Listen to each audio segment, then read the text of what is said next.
Seja muito bem-vindo a mais novo episódio do Segue o Plano, o podcast que abre a mente de pessoas que desejam empreender e de quem já vive o mundo dos negócios. Hoje vamos bater um papo com Andrew Breno, ou Andrius. Pode chamar de Andrews. Andrius. E Vitor Macau. Os dois são da Fábrica de Negócios, é isso? Exato. Acertei? Com certeza. Explica um pouco a Fábrica de Negócios pra gente, cara. Bom, primeiro, Polar, eu te agradecer pelo convite. A gente já acompanha o teu trabalho e gosta muito dele. Porra, legal, A gente obrigado. também se inspira, tá, no teu trabalho. Há 2 anos aí acompanhando o que você vem feito no mercado local, né? E aqui com o meu sócio, o Vitor, a gente fundou a Fábrica de Negócios no ano passado, que é uma EdTech que foca em criar produtos, infoprodutos para a economia digital e lançar produtos também para gestão em vários temas de business e de empreendedorismo. Então a gente está nessa fase agora de iniciação do negócio, a gente já tem escritório, já lançamos nossa estrutura e vamos fazer um lançamento agora nesse segundo semestre de um conjunto de cursos para gestão. Cara, é um negócio local. Local. Para pessoas locais. A ideia é mais ou menos essa. A gente acha que Belém tem um centro que está acostumado a buscar fora do estado algumas coisas de qualidade, principalmente educação. Então a gente viu essa defasagem e a possibilidade de trazer para cá, né, pessoas de qualidade. Começamos contratando professores de fora, mas depois canalizamos para cá, para justamente fortalecer, né, uma equipe local para poder preparar outros, né, empreendedores e empresários. Cara, inclusive, isso é um dos motivos do porquê existe esse podcast, né? Que eu consumo muito material, consumia, na verdade, muito material de fora e tudo mais. E eu vi essa necessidade de produzir, de falar com pessoas daqui. Com pessoas daqui, para pessoas daqui, com problemas daqui. É mais ou menos isso. A ideia de criar a fábrica, e isso a gente aprende hoje, que você tem que trazer mentores da região, que conhecem os dilemas e os desafios daqui da nossa cidade. Que são bem peculiares. Cara. Exato. Porque é muito comum a gente ir para fora, para se capacitar, fazer uma imersão, uma mentoria, mas bora quebrar esse ciclo de ir para fora e fazer aqui dentro? Porque a gente tem muita gente boa, gente capacitada. Só que a gente tem que conectar quem tem o conhecimento, a técnica, o conteúdo, quem está precisando naquele momento. Quem já viveu o processo, quem já superou o processo, quem já teve resultado. E a gente tem bastante gente com resultado daqui, cara. Mas a gente vai falar um pouquinho mais lá na frente. E a pergunta central, pessoal. Como a autogestão no contexto dos negócios é relevante para manter o empreendimento de pé?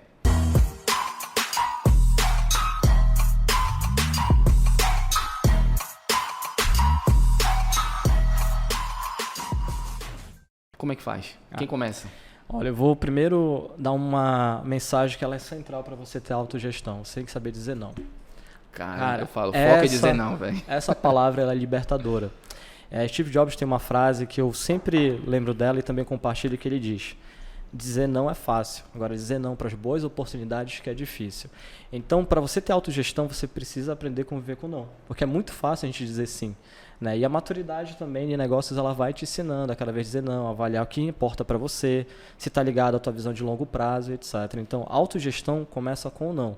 Claro que vão depois tendo outras ferramentas de agenda e etc. que você pode incluir, né, para aperfeiçoar a sua rotina pessoal com a sua rotina profissional. Cara, mas eu não posso resumir a autogestão apenas dizer não, né? Aí o que seria autogestão? O que seria, Vitor, na tua opinião? Me fala aí. Para mim, né? Quando eu comecei a tentar empreender, todo mundo parte, né, de um pressuposto. Eu acho que a gente tem que ter primeiro a humildade de entender que a gente tem um potencial dentro de um conhecimento que a gente pode explorar, mas a gente precisa buscar educação para complementar alguns assuntos que a gente desconhece. Então não basta você ser, por exemplo, uma pessoa que é voltada para a área médica, a gente tem conversado bastante, um excelente médico, mas se ele não buscar botar profissionais qualificados, seja um contador, uma equipe de marketing, uma pessoa, enfim, que vai desenvolver sistemas necessários, ele está fadado ao fim. Então a gente precisa ter eu acredito, nessa humildade para buscar pessoas colaborativas ou profissionais e também uma boa organização. E nessa boa organização que entra essa capacidade de dizer não, principalmente. Aproveitando esse gancho, né, quando a gente diz não, a gente também está dizendo um sim, porque a gente vai delegar. Quando a gente pensa em negócios e falando especialmente crescer teu negócio, cara, em algum momento você vai ter que ter pessoas que façam o seu trabalho melhor do que você até fazia. Então você precisa também departamentalizar, criar as áreas, criar os líderes e contratar gente, né, com as competências para resolver problemas que hoje você não vai ter. Como resolver por causa de tempo. Cara, eu li um livro que... Porra, agora eu não lembro o nome dele, cara. Eu acho que é o cara da Ambev lá, um dos donos, CEO, enfim. Ele falava assim, cara, eu não preciso saber disso aí. O meu papel é montar uma equipe boa e deixar o negócio rodar. Perfeito. É sonho grande lá do Lema. Isso. Cara, aquilo ali foi tipo assim, pum, na minha cabeça. Tá que eu sei que o segredo é esse. Eu acho que nessa mentalidade, se a gente se especializar em algo, a gente também tem que compreender que a gente não pode fazer de tudo. E eu visualizo que as pessoas acabam errando no sentido de quererem abraçar o mundo e eles acabam se perdendo, não conseguindo executar a sua função e fazendo mal às atividades complementares. Inclusive, a fábrica foi criada porque quando eu comecei a trabalhar no mundo digital, no começo na área de concurso, depois fui migrando para a educação financeira, eu achava que tinha um bom conteúdo, mas eu não sabia vender.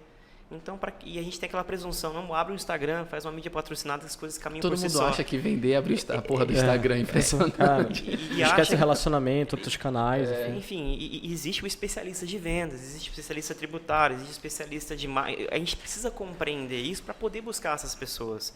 E também aquela presunção, pô, vai ser caro? Não. Existem profissionais que colocam conteúdos gratuitos. Acho que todo mundo hoje em dia produz podcast de qualidade, tem coisas a aprender.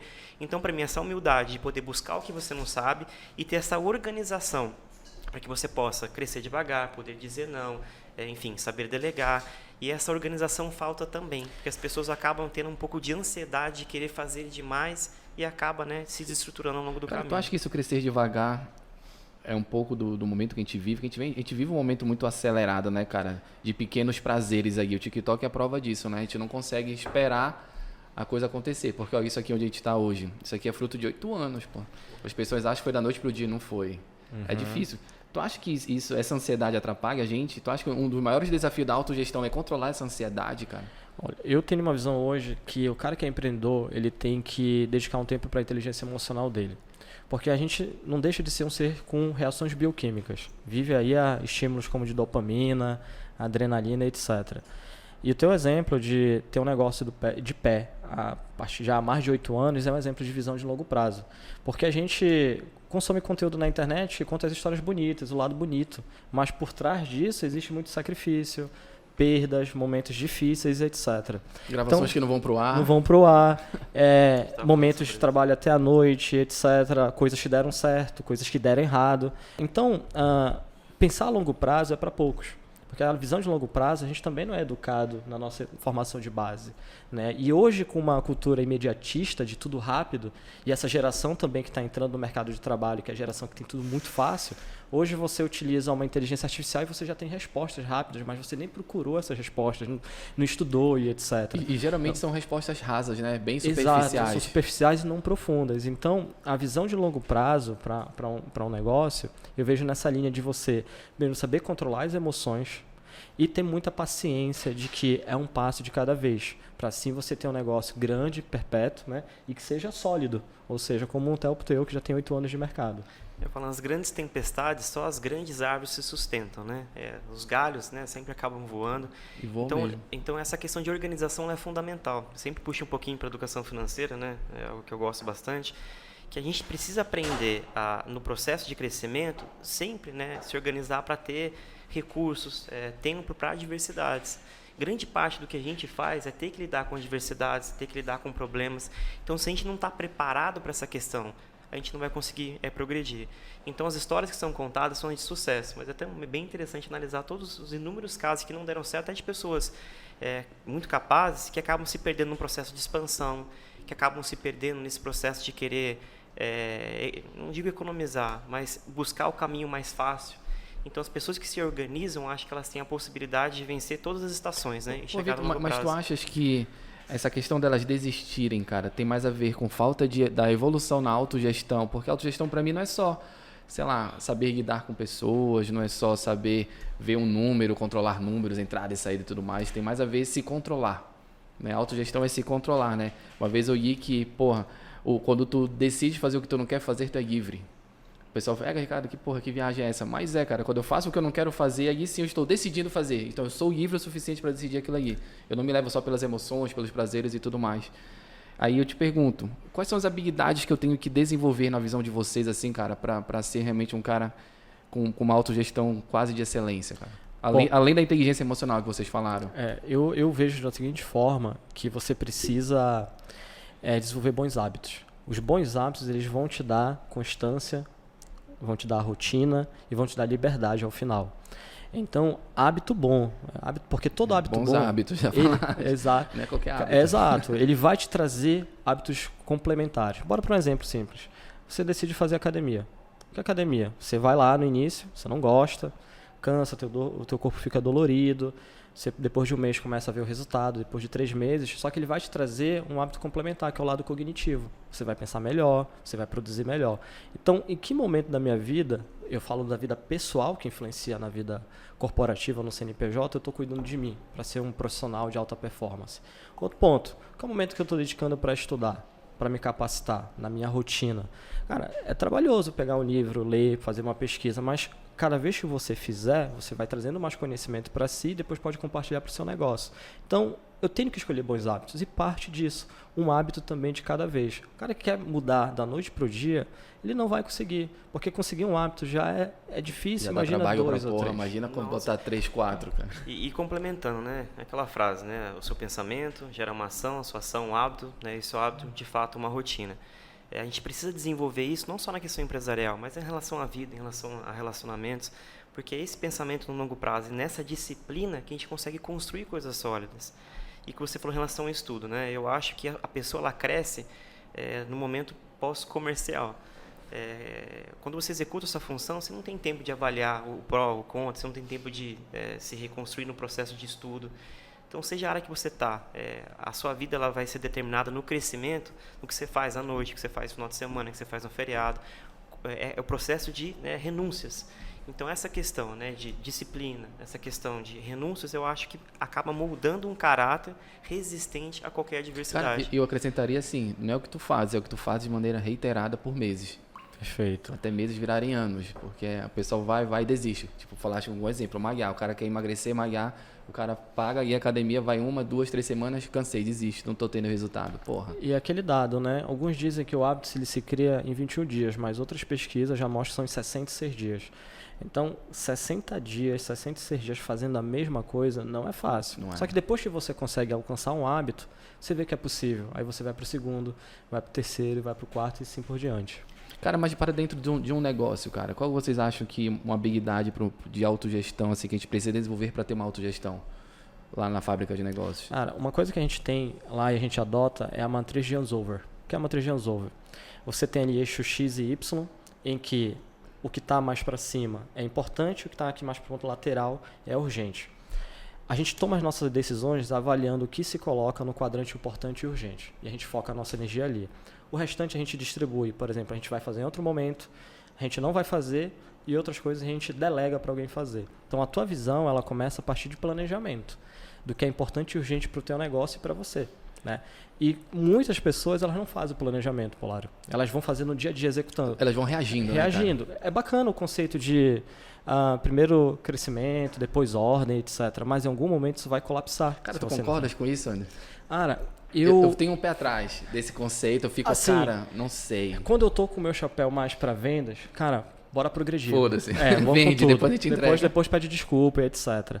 Mas quando a gente quer criar uma organização consolidada e com processos, você tem que trazer o lado processual, parar, redesenhar, enfim. A parte chata também, que é algo que eu não gosto de fazer, mas tem que fazer, né, e desenhar os processos. Então, vai do momento do negócio. Por exemplo, tá iniciando a tua operação. Cara, você tem que avançar território, ganhar cliente, ganhar market share e etc. Depois de 3, 6 meses, você vai fazer ali, processualizar e organizar a casa. Agora eu vou fazer uma expansão territorial, vou para uma outra cidade, etc. Cara, progresso. Depois ordem. Mas também é importante balizar o que é importante e urgente naquele progresso. Né? Sempre olhando dessa forma, com um planejamento central. Né? Essa organização e nunca esquecer da necessidade de combinar dados. Mesmo que você não goste de números, eu acho que você precisa ter uma organização para você trabalhar em cima de estatísticas. Né? Os erros eles sempre acabam repercutindo em alguns critérios financeiros. Ou seja, a gente precisa conseguir materializar tudo que é realizado para, em cima das estatísticas, a gente tomar decisões. Não tomar decisão sem pensar, ou no calor do momento. A gente precisa ser mais frio nas coisas, nas questões maiores, para conseguir encontrar o caminho melhor. Às vezes a gente insiste num produto, insiste numa questão, até com um pouco mais de vaidade, a gente colocou um pouco mais de esforço, mas uma outra questão que está fluindo melhor, a gente acaba deixando de lado. São os números que mostram. Tem um comentário, essa questão de olhar número, que é o conceito data-driven, né? Você tomar decisões baseadas em dados. Experiência minha particular de profissão e do mercado que eu atuo, e falando também com outros empreendedores, existe um viés chamado viés do pertencimento ou do produto, como chamam. Que é o seguinte, você criou aquele negócio, você lançou o produto e você se apega a ele. Como se fosse um filho, cara. Filho. Exatamente. Cara, e todo negócio um dia vai morrer. É natural, Vai você tem que morrer. reinventar ele. E produtos também. Eu Só criei que- o meu para vender, inclusive. Se alguém quiser comprar. Pô, excelente, já faz a oferta, né? De aquisição, M&A. Mas nós, como empresários, empreendedores, gestores, líderes, a gente tem que tirar o lado pessoal, emocional e racionalizar isso que o Vitor falou. Do apego, né? Do apego. Por exemplo, eu tenho um produto que foi fantástico fazer o lançamento dele. Agora, bora olhar para os dados, a margem é boa? Realmente? Está gerando recorrência, etc. Em um momento esse produto já passou o ciclo de vida dele e eu tenho que tirar ele do mercado e substituir. Mas a gente tem esse apego, fica para um lado pessoal. E olhar dados, você acompanhar os dados da sua operação é fundamental para que você tome decisões assertivas e não caia no viés do E é uma coisa pertencimento. até que as pessoas não conseguem ouvir quando tu fala assim, olha, a tua empresa vai fechar um dia. Elas ficam até com raiva de ti. Ficam. Né? Isso, Tipo assim, eles estão jogando mal olhado, sem sabe inveja. o que eu falo, Polaro, quando algum amigo fala que vai empreender? Olha, tu já viu a estatística do Sebrae? Que 96% das empresas fecham até 2 anos? Aí a pessoa fica com raiva de mim, porque ela tá achando que eu tô sendo negativo, eu tô dando um senso de realidade. Isso é dado, isso é estatística, Tô tá te aí. ajudando, cara. Então, pensa bem. Tem um caso recente, há 3 meses, uma pessoa me chamou para conversar e ela, vou pedir demissão semana que vem. Estou saindo do banco, vou pedir a minha rescisão, vou investir no ramo de food service. Falei, olha a taxa de mortalidade de uma empresa. Ainda Olha mais esses de números. food. Exato, e um cenário de super competitividade aqui na região. Ele, na semana seguinte, ele falou, não, eu vou esperar um pouco mais. Na terceira semana ele recebeu uma promoção do banco e ainda continua trabalhando lá. Então, quase ele pede demissão uma semana antes de ele ser promovido. Né? Acho que foi Deus aí me usando para dar essa mensagem também. Hoje ele me agradece. Provavelmente. Ele devia te pagar um jantar. Aham. Cara, mas vamos lá. E dentro dessa questão de autogestão com funcionários, é possível estabelecer metas claras pra gente e pra eles? Porque assim, André, tu falaste uma coisa antes da gente gravar que eu achei muito bacana. Primeiro a gente trabalha a gente, para depois trabalhar o nosso colaborador, o sócio e tudo mais. Como é que a gente leva isso pro nosso meio aqui, pro nosso escritório? Como é que vocês levam lá? Olha, eu acho que, o Vitor também complementa, se a gente não tem capacidade de entregar resultado, a gente já está dando uma mensagem ruim para a empresa e para o time. Nós temos que ser a primeira fonte de inspiração, de desenhar uma meta e alcançá-la, enfim, né? Como a gente propõe ali para os nossos colaboradores. Mas tem um conceito de desenhar meta que eu acho que fica muito fácil. É primeiro você criar uma meta dentro de um conceito de que ela seja mensurável, ela seja realística, alcançável e ela tenha um prazo final. Não adianta eu criar uma meta também, por exemplo, eu abri minha empresa hoje e vou faturar 50 milhões. Isso é irreal, gente, não vai funcionar. Não vai. Seja Aí é realista, loucura. comece por fases. E essas metas você também tem que desenhar com sua equipe, conhecendo a capacidade das pessoas e o nível que elas podem fazer a entrega. Então, desenhar meta dentro desse conceito básico, que você faça as suas e do seu time, eu creio que você vai fluindo e conseguindo alcançá-las. Agora, é claro, existem metas que algumas serão batidas e outras não, porque tem fatores externos também que influenciam. Exemplo, que a gente tinha feito um planejamento em 2019, no final de 2019, ali antes daquela pandemia, quando veio a pandemia mudou tudo. Então, hoje Rasga mesmo, o planejamento, exato. é outro.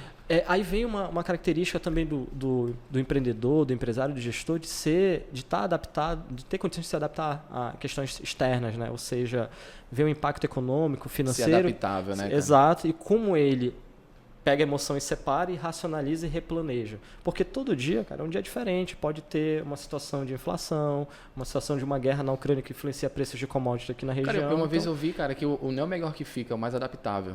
Exato. Então, o Andy cara que Grove, tem a... aquele ex-CEO da Intel, ele tem uma frase clássica, ele diz, todo líder e gestor tem que ter adaptação ao mercado sempre e mitigar riscos, senão você não cria empresas a longo prazo. É isso mesmo, cara, mitigar risco é o igual, segredo. né, também eu falo, um treinador de futebol, ele precisa saber as peças que estão, né, envolvidas ali dentro da equipe dele, para ele poder melhor, né, desenvolver um planejamento. Não é o que está na cabeça dele que ele tem que fazer valer. Ele tem que fazer essa auto-reflexão para saber o que ele tem disponível de recursos, de pessoas, de momento para poder, né, realizar esses planejamentos também. E às vezes ficar aquém e saber trabalhar. O meu limite é esse, então eu vou tentar otimizar o que eu tenho para conseguir, né, futuramente ir aprimorando, né, pessoas, capacitação, para os planejamentos, né, e as metas irem se aprimorando esse também. ponto, só para fechar do planejamento, eu sempre falo também para quem vai definir uma meta, cara, chama a tua equipe e faz em conjunto. e deixa as pessoas falarem e contribuírem também. Porque você tem um viés, você tem uma visão, mas uma outra pessoa ela consegue ter um pensamento complementar, uma estratégia complementar. Então, quando você desenha metas, não é que você vai desenhar sozinho, mas você tem uma equipe para isso e participa então, as pessoas. Então, vocês acreditam nessa gestão mais compartilhada, que eu sou super a favor e aplico aqui. Senão, você acaba não dando senso de pertencimento também para a pessoa do seu time. Como ela vai se enxergar fazendo parte de um propósito maior e também enxergar o alcance daquela meta? Inclusive, tu coloca uma sementinha de responsabilidade. Olha, quem decidiu fomos nós. Claro. Vem comigo. É o senso coletivo ali. Então tá todo mundo no mesmo barco. Ou seja, se o barco começar a derivar, a gente que decidiu, bora mudar para outra rota. Que é a questão do partnership que tu falaste, né? Que eu aplico aqui no escritório. Então todo mundo, se der problema, todo mundo sente. Se der legal, todo mundo sente também. Exato. E essa questão de dividir responsabilidade, você estimula as pessoas a buscarem alternativas. Quando elas sentem que a voz dela é escutada, elas vão se preparar, elas vão buscar alternativas, elas vão tentar colocar um ponto de vista que às vezes a gente não enxerga. Quando a gente lida muito com o planejamento, às vezes a gente está um pouco longe da entrega do produto, por exemplo. E ela ali, próximo da quem está fazendo a aquisição, vai conseguir dar uma outra visão que às vezes a gente não tem a mínima noção. Entendi. Então, é escutar, né, e esse senso de pertencer. A pessoa vai crescendo junto com a empresa. Antes de eu te perguntar, é que eu fico anotando as coisas. Tu falaste aqui, metas, mensurável, realista, prazo, qual foi o outro? E alcançável. Alcançável. Isso aqui vai para um caderno depois. Porque, cara, eu já vi desenho de meta, assim, que é surreal, cara. As pessoas não vão... Por exemplo, você tem uma fábrica... É meta para não ser batida. Aí o que vai acontecer? A tua equipe não bate a meta, o pessoal não vai ficar contente, vai se desanimar, vai criar uma atmosfera ali de segurança. E de decepção. Decepção. A moral da equipe baixa. Exato, porque cara, trabalhar com moral dos colaboradores é desafiante. Você precisa navegar na pirâmide de Maslow, né? Aquela pirâmide de necessidades. Eu, na época de estagiário, eu estagiava para uma empresa que tinha um setor comercial muito grande, muito forte. Aí o cara não bateu uma meta, foi o último das metas assim, do cara. Aí botaram um chapeuzinho de tartaruga nele.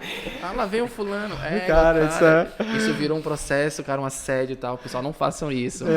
Não cobre desse jeito a meta da galera, que é foda. Eu já vi uma rede fast food fazer isso também. Colocou o cara lá, a foto dele fora, a foto dele no cantinho da disciplina. O que deve ser buscado é o oposto, né? Eu acho que as metas atingíveis todos têm que ganhar, né? Não tem que... Sim. Cara, eu acredito muito em metas coletivas e metas individuais. Uma interferindo na outra.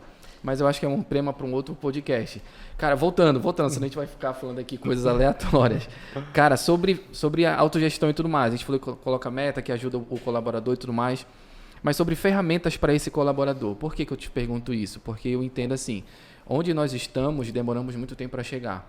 E é papel nosso trazer as pessoas mais perto da gente possível.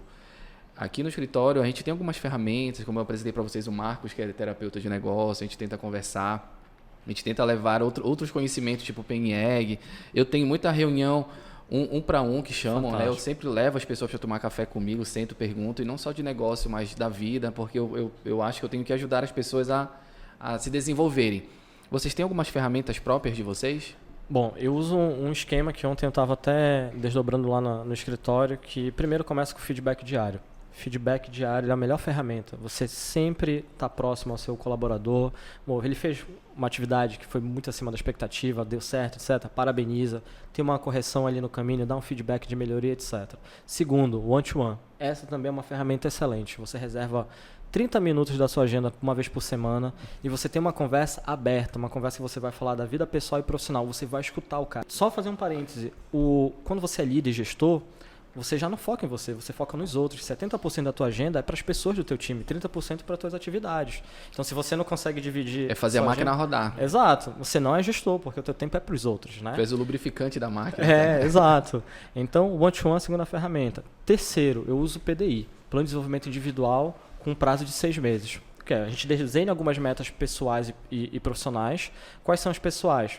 Ele quer tirar uma carteira de habilitação, quer fazer o inglês, etc. Profissional, ele quer tirar uma certificação, etc. No máximo 3 metas, pessoais e profissionais, e a gente vai acompanhando durante 6 meses ele alcançando. No meio do caminho ele precisa mudar, ele precisa fazer uma outra certificação, a gente ajusta também, isso é tudo flexível. Então, dessa forma, gerar essas 3 ferramentas, e a quarta, que é a principal para equipes. Treinamento e desenvolvimento. Treinamento foca num curto prazo, ou seja, você ensinar um cara a utilizar uma ferramenta rápida ali de Excel. Já desenvolvimento, você foca a longo prazo. PNL, como tu falaste, ou seja, todo um trabalho de quebra de crenças limitantes, etc., que vai tornar aquela pessoa melhor. Então, feedback diário, one-to-one, PDI, né, para desenvolvimento individual, e TID, treinamento e desenvolvimento. É o meu playbook de Caralho, isso dá para recortar e vender. E adicionaria essa questão também de gestão de conflito, né? Isso entra muito também. É aquela frase que é tão recorrente e velha, né? Saber, de fato, elogiar no coletivo e nem chamar atenção no particular. Esse one-to-one. Eu acho que quando ele desenhou maravilhosamente bem como o processo é realizado, mas eu acho que a gente dá atenção específica para questões pontuais, aquilo auxilia a problemas não se tornarem maiores. Então é saber também trabalhar nessa questão de gestão de conflitos para que aquilo seja sempre resolucionado antes que aquilo venha atingir, né, pessoas. Cara, aí eu vou trazer a polêmica agora. Porque vão falar provavelmente, porra, mas pra ti é fácil, porra, tu tem 15 pessoas trabalhando contigo, tu és um filho da puta e tal. Mas e eu que tô começando e só tem eu e mais um, eu e minha esposa, ou eu e um estagiário, eu e alguém que eu pago. Eu não consigo aplicar isso. Na verdade, consegue.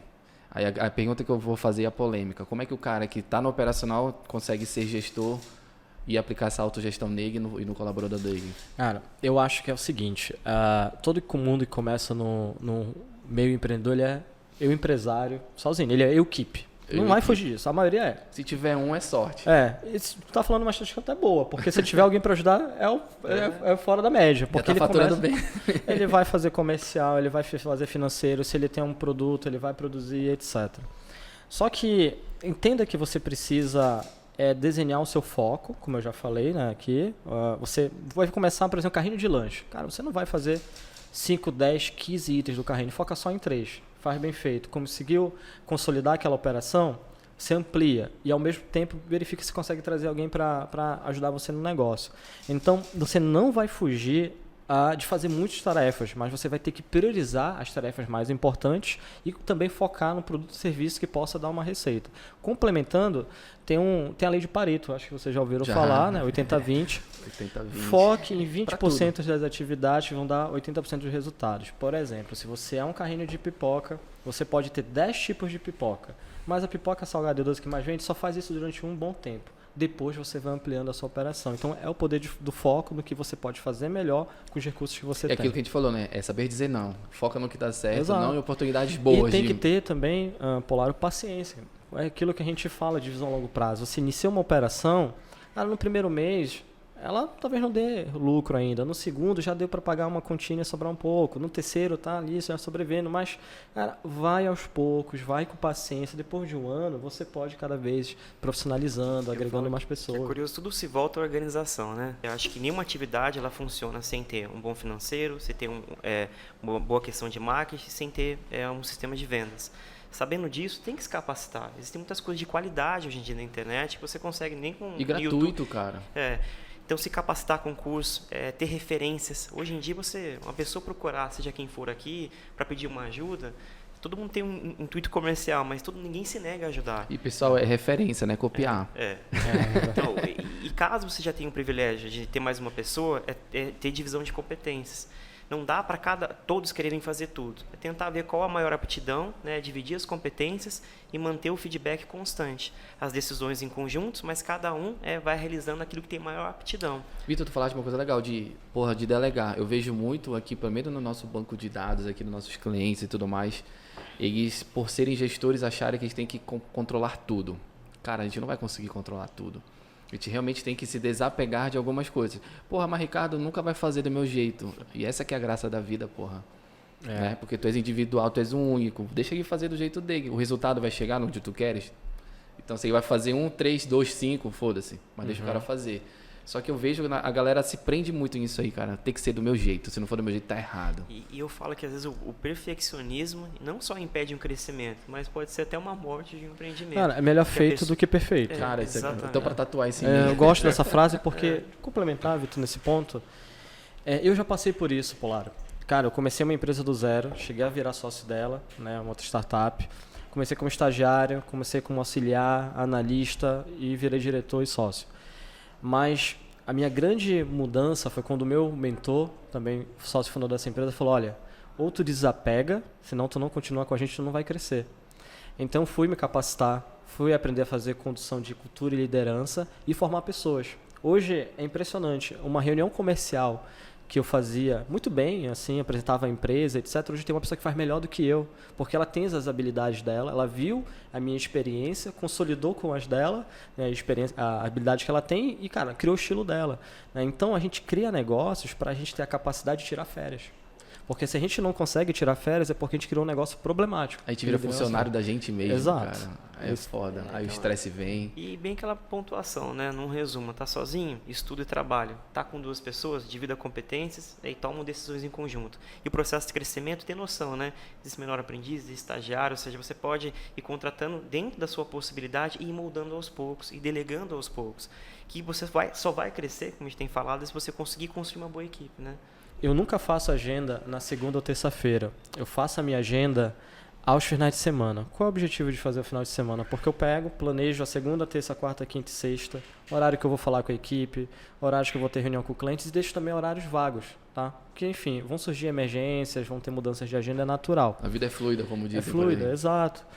E é importante que você planeje a sua agenda deixando um tempo ali, 70% para pessoas, se você quer ir nesse nível de delegar, de formar, etc., né? E 30% para suas atividades. Então, o erro também de quando você está nesse processo de delegação, de distribuição de tarefas, é querer fazer o planejamento no dia. Não, faça isso com antecedência. E segundo, permita também que as pessoas errem, cara, no processo. Porque cara, você tem que vive errar. um processo Sem de erro não tem experimentação. evolução. Exato. Cara, você já errou também na criação do seu negócio, na sua área, etc. Então, permita que outras pessoas errem, que você, claro, dê o feedback, faça a correção, esteja próximo para acompanhar e que ela acerte. Pô, nossa, você está melhor ainda. Mas erros que tenham problemas mitigados, né? Não é certeza. aquele erro principal. Exato. É que vai acabar o teu negócio. Não pode isso. Mas aí também vai da capacidade sua de mitigar risco. Eu não posso dar a senha do banco para o meu estagiário fazer conciliação, contas a pagar, etc. Então mandar um cara que entrou agora falar com o cliente VIP. Exato, fazer uma key account, uma conta estratégica. Você tem que ter essa maturidade, acessibilidade do que você pode dar de acordo com a competência, habilidade e atitude daquele colaborador.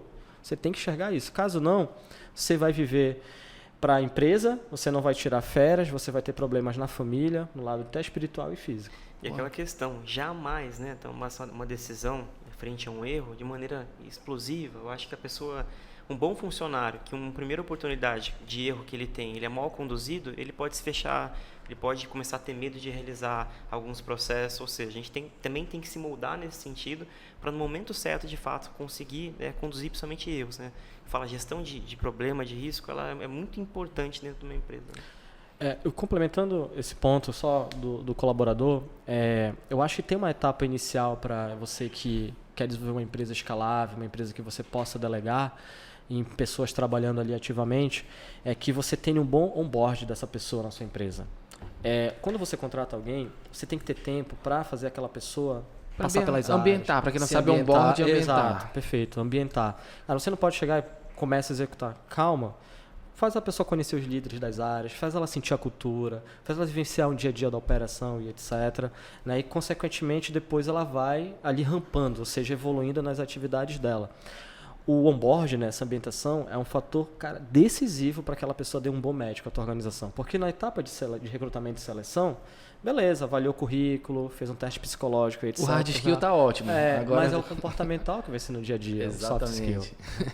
Cara, e nesse processo de onboard, o cara começou agora, aí eu queria saber mais a experiência de vocês, cara. Vocês selecionam pessoas, contratam, enfim, tem parceiros. O que vocês falam nesse momento para eles, cara? Porque assim, eu vou te falar, o que eu falo aqui? Aqui é uma merda.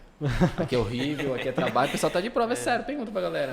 Aqui vai ser muito trabalho, é uma merda. Eu não quero que tu fique. Se tu ficar, tu tem que ter muita vontade de ficar. Porque eu quero o pessoal com sangue no olho, cara. Cara, fantástico. Eu acho que a transparência e o jogo aberto, desde o processo de recrutamento, aliás, desde quando você publica a vaga ou chama um headhunter para recrutar, né, a pessoa que faz o trabalho de contratação, dizer que o ambiente é esse. Olha, assim que funciona, são essas as regras. Tá afim? Beleza. Você entrou, passou pelo processo, iniciou, você já vai deixando a pessoa vivenciar aquela operação. Tem que deixar. E é o seguinte, um mês é o suficiente, no máximo, para você identificar se aquela pessoa não vai dar match. Tem fit cultural, não. Fit cultural, excelente. Cara, se na primeira semana, uma semana e meia, você já sentiu, já liga o alerta, que a gente chama de red flag. Fica acompanhando, conversa, faz um contato. Faz o one-to-one, conversa. Mas passou de um mês, tá tudo bem. Você tá, na verdade, dando uma oportunidade para essa pessoa encontrar um bom lugar para ela trabalhar. Eu vejo assim também. Eu faço essa abordagem porque o que a gente mostra na internet é só o topo do iceberg, né? São as coisas bonitas, gravação, galera diferente que vem. Mas o dia a dia que me permite fazer o que eu faço hoje é hardcore, velho. É muita pressão. São 140 empresas, eu estou em 140 grupos de WhatsApp. Caramba. A galera não sabe como isso funciona, porque eu tenho que estar, querendo ou não, vendo como as coisas estão andando, se tem alguém reclamando, se não. Eu preciso dizer a realidade é escrota. Eu falo, não só a transparência, mas você sabe que um novo membro de uma equipe, ele vai demandar atenção. Cara, vocês que andam com muito empresários, vocês veem esse processo de onboard por aí, cara? Porque eu mal vejo. Eu tento, na verdade, até aplicar nos meus clientes, colocar isso para rodar é difícil. O que vocês acham, cara, que é difícil? Nosso cenário ainda, nossa região, ele é desafiador, mas com muitas oportunidades para que empresas estruturem processos de onboard. Comece ali... Primeiro questão do onboard... surge na sua marca. Você é uma marca empregadora, aquela marca que atrai pessoas para trabalharem lá. Muitos empresários ainda não veem esse potencial de recrutamento e seleção quando você faz um trabalho de comunicação, divulgando a sua marca, a rotina do escritório, porque ali você já está jogando o jogo aberto, já mostrando como é o ambiente. Segundo, recrutamento e seleção feito de forma profissional, com teste, com entrevista, alinhando princípios, etc. E depois que você coloca alguém dentro da organização, é comum que o empresário, o fundador ali, ele não tenha tempo. Ok, mas ele tem que designar uma pessoa para ser chamada de buddy, que é o conceito de aquele que vai acompanhar aquela pessoa durante o mês do lado dela. Literalmente o amigo do cara. O amigo. É que o cara que, olha, aqui que é a rotina da empresa, assim, cafezinho ali, a gente tem aqui esses rituais, a gente tem esses procedimentos. Estou com uma dúvida do e-mail, do sistema que eu vou usar, ele tem o buddy ali que ele consulta. E tem que ter uma pessoa que gosta de fazer isso também. E ela vai, além de mostrar as questões técnicas, sistemas e processos da empresa, trazer os valores. Apresentar a cultura, né, cara, que é o principal. Então, o processo de onboard, ele começa numa marca empregadora, um bom recrutamento e seleção, e quando aquela pessoa inicia a iniciatividade dela, a empresa, ela tem um amigo do lado, chamado buddy, para, enfim, fazer ela navegar dentro da cultura organizacional e do ambiente da empresa. Não ficar perdida aí no meio do nada, né, cara? Tu chega, tem 10 pessoas e aí o que eu faço? Como é que você vai fazer a integração ali? Você vai ficar... É intimidador. A gente está no processo de seleção aqui no escritório. A gente vê nos olhos das pessoas que vêm para cá que elas se intimidam, cara. E apesar daqui é um lugar agregador, né? Todo mundo senta junto, ri, toca violão, toma café, não sei o quê, bota um pagode na TV. Agora ela já chega e já se intimida, imagina se não tem esse processo. E a empresa tem tendência, né, Polaro, como a sua, você começa com, você é um empreendedor, depois você tem duas pessoas trabalhando, 10, 15, quando você tiver uma empresa com 200 pessoas, cara, você não vai mais saber o nome das pessoas ali. Então você tem que ter essas pessoas no seu time, esses colaboradores que façam esse papel. Reprodutores, tem que reproduzir a cultura. A cultura, exato. Os valores, principalmente, né, aquilo tem que estar muito bem desenhado para que, primeiro, você faça isso só e a partir do momento que a empresa cresça, aquela pessoa que vai trazer novas mantenha os mesmos valores também, né? Porque eu falo, a gente pode moldar tudo, menos o caráter. Então tem que ter muito disso presente, porque o restante se constrói, mas o caráter, a gente tem que ter aquele tino, a gente tem que saber, né, quem a gente está colocando para próximo de nós. E a cultura, ela tem o poder de pegar o cara que tem o caráter, não vou falar nem duvidoso, nem enfim, o caráter que não coincide com a nossa cultura, o sistema expulsa. A parte boa do onboard é isso, eu acho, cara. Ele faz realmente aparecer as coisas boas da pessoa e as coisas ruins também. E se for aceitável, ela fica. Se não, vai embora. Porque no final a gente vive em grupos, né? Em tribos. Então, nosso antecedente aí da nossa evolução, né? Até eu recomendo um documentário Netflix que é chamado lá O Reinado dos Chimpanzés, acho que é assim que está traduzido, que ele mostra como criam as tribos dos chimpanzés, elas se associam, né? E a gente também se associa a pessoas. Então, se a gente não se sente fazendo parte daqueles princípios, valores, das atitudes que ali ocorrem naquele grupo, a gente automaticamente vai sair. E nós, gestores, líderes, a gente também tem que observar se a pessoa, de fato, está conseguindo se integrar ali. Se ela ainda está com uma barreira, criar um incentivo, trazer ela mais para próximo, mas também algumas pessoas não vão fazer parte daquele time e está tudo bem. Está tudo ótimo. Procura outro time. Exato. Às vezes, cara, existem inúmeras empresas que, por exemplo, cultura da Cielo e da Stone, que é uma cultura forte de vendas. Se o cara não gosta de ver se a venda, está na rua, negociando, meta lá em cima a pressão, Cara, ele não vai se adaptar nessa cultura. Vai. Agora, ele pode se adaptar numa empresa que seja mais estável, as rotinas mais pré-definidas, um back-office, etc. Então, que perfil você quer e principalmente, tá? Você já desenhou o perfil dos seus colaboradores com a sua cultura? Ou seja, tá ali no seu checklist, eu quero uma pessoa dessa forma mais comunicadora, que vai mais para cima, mais Então, que gosta mais de rotina, que fica mais quieto. Exato. Cara, e está chegando na reta final, e eu sempre gosto de fazer a mesma pergunta, cara. Para quem está começando, principalmente na questão de se descobrir nessa área de autogestão, que é difícil, a gente tem que subir um pouco de nível e dói. Para quem está começando, cara, um negócio, o que vocês dão de conselho, assim, na busca dessa autogestão, cara? Porque alta performance envolve autoconhecimento e autogestão. A gente tem que se autogerir no tempo, nas emoções, no dia a dia, com família, com pessoas, enfim, com tudo. E aí, o que vocês dão de conselho? Cara, eu divido a autogestão também um pouco mais amplo do que só o CNPJ. Eu olho o lado físico, emocional, espiritual e intelectual.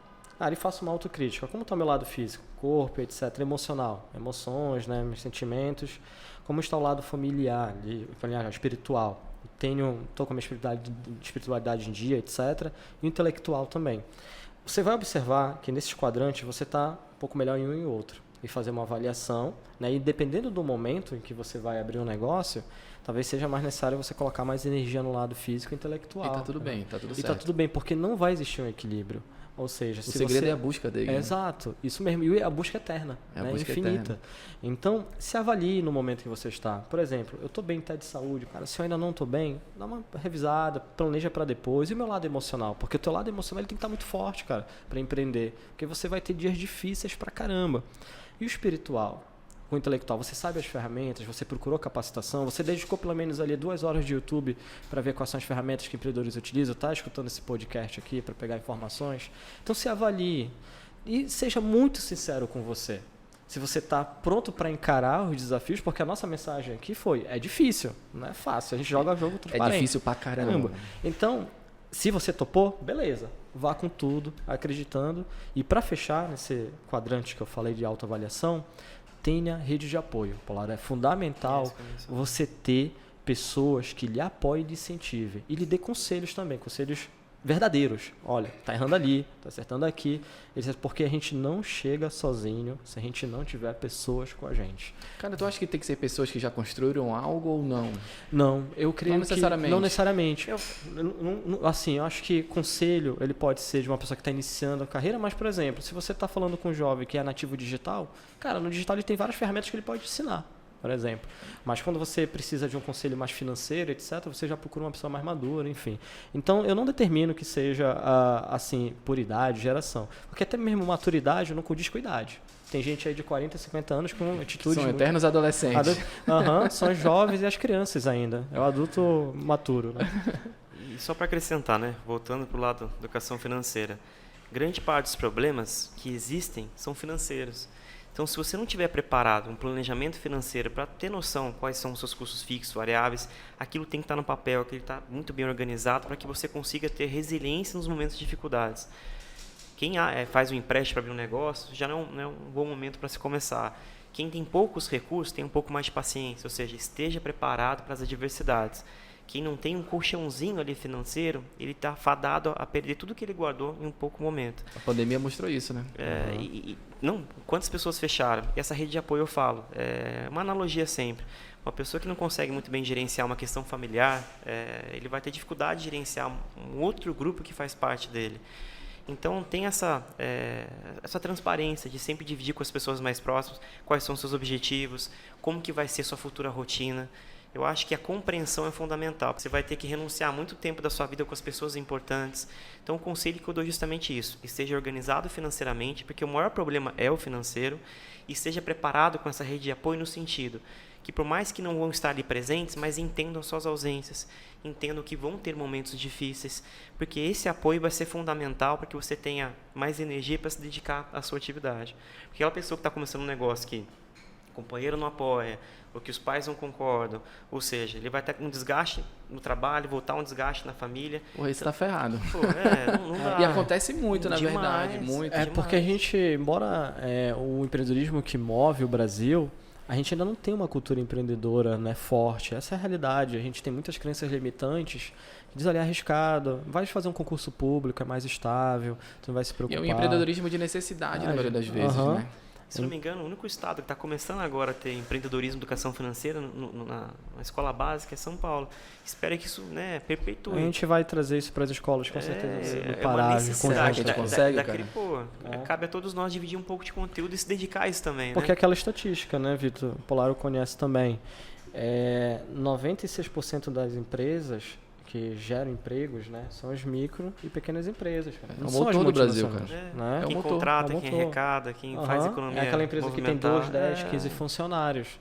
Então, não são só as multinacionais.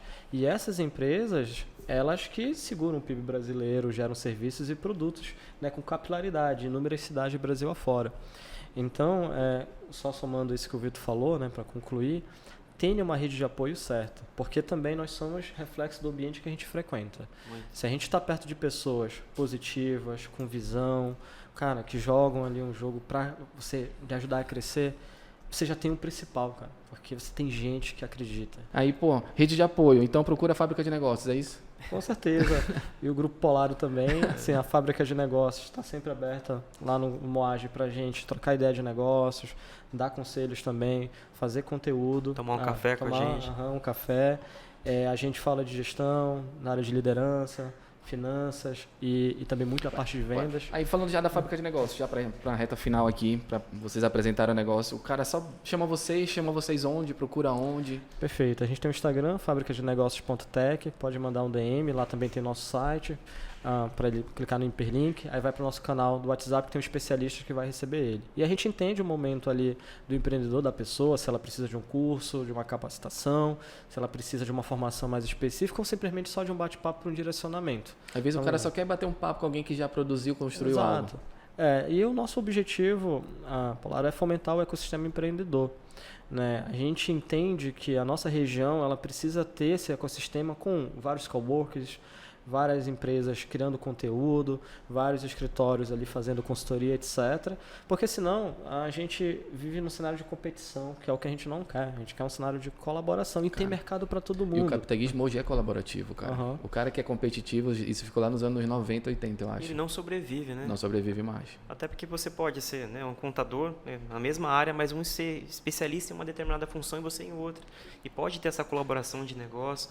Então, eu acho que aquele que persiste é isso. Aquele que consegue também, né, dividir. A gente não tem que ser, né, um tubarão no mar, né? A gente tem que trabalhar. Na verdade, isso é uma cultura nossa, bem enraizada, dividir para multiplicar, né? Quanto mais pessoas estão aqui com a gente trabalhando, mais negócio a gente consegue fazer, mais negócios todo mundo ganha, a gente divide um bolo maior. Quer ver um exemplo desse modelo do novo capitalismo? Quando você acessa a Prime Video, você tem uma porrada de canais que estão dentro da estrutura da Prime. Paramount, MGM, hoje, etc. Então, são empresas que poderiam estar competindo, cada uma com o seu streaming, mas elas decidiram se unir e utilizar um canal. Bora fazer uma marca mais forte. Exato. Essa é a visão. E é curioso que a Disney, que foi para um caminho, né, reveste de tomar tudo que é dela, ela está em queda constante agora, né? Exato. É mesmo, As ações da Disney caíram cerca de 20, quase 25% nos últimos Não adianta, meses. o mundo é colaborativo.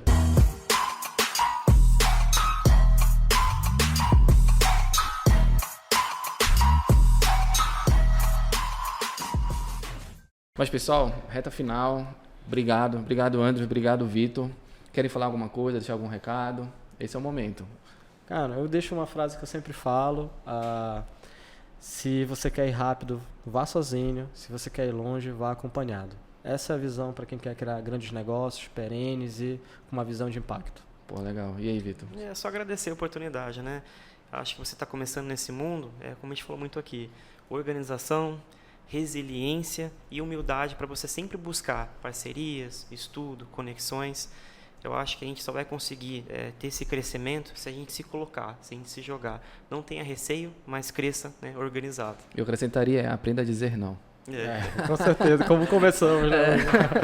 Pessoal, antes que o Gerson me bata, todo dia, 1º, 10h20.